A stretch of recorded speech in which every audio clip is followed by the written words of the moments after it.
ملازم بڑا ہی تابعدار تھا۔ مالک نے خوش ہو کے اس کی 5,000 تنخواہ بڑھا دی۔ تابعداری میں فرق نہیں آیا، لیکن وہ بہت زیادہ مشکور بھی نہیں ہوا۔ مالک کو بڑا غصہ آیا کہ میں نے اس کی تنخواہ بڑھائی، لیکن یہ ہے کہ اچھے سے شکریہ بھی ادا نہیں کیا۔ اس نے اگلے ماہ تنخواہ 5,000 کم کر دی۔ ملازم کی تابعداری اب بھی وہی رہی، کوئی شکایت نہیں کی۔ مالک نے اسے بلوا بھیجا اور کہا، بڑے عجیب انسان ہو، میں نے تمہاری تنخواہ 5,000 بڑھائی، پھر کم کر دی، تم جوں کہ توں رہے، یہ سب کیا ہے؟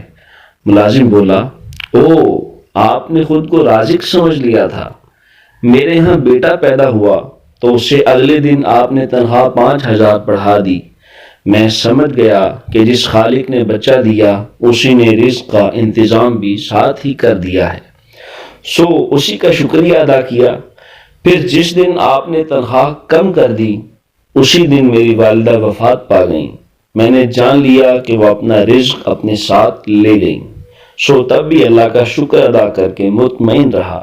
پھر بولا، صاحب یہ روٹی کے فیصلے کہیں اور ہی ہوتے ہیں، ہم تو بس مہرے ہیں جنہیں آگے پیچھے کر کے اسباب پیدا کیے جاتے ہیں۔ سبحان اللہ، الحمدللہ، اللہ اکبر۔ معزز سامعین، کتنی دلچسپ داستان ہے اور کتنی حیرت انگیز داستان ہے، اور صبر و شکر پر مشتمل کیسا خوبصورت مکالمہ ہے۔ یقیناً ہمارے لیے اس میں درس ہے کہ ہم بھی اپنے خالق اور اپنے مالک کے ہر حال میں شکر گزار رہیں۔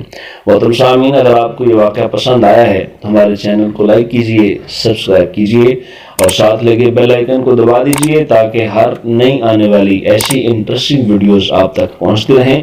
ہم لے کر آتے رہیں گے آپ کے پاس ایسی داستانیں، ایسی کہانیاں جو زندگی بدل دینے والی ہیں، اخلاقیات، بچوں کی تربیت اور اس طرح کی اور ہر دل عزیز، دل فریب اور دلکش داستانیں لے کر حاضر ہوتے رہیں گے۔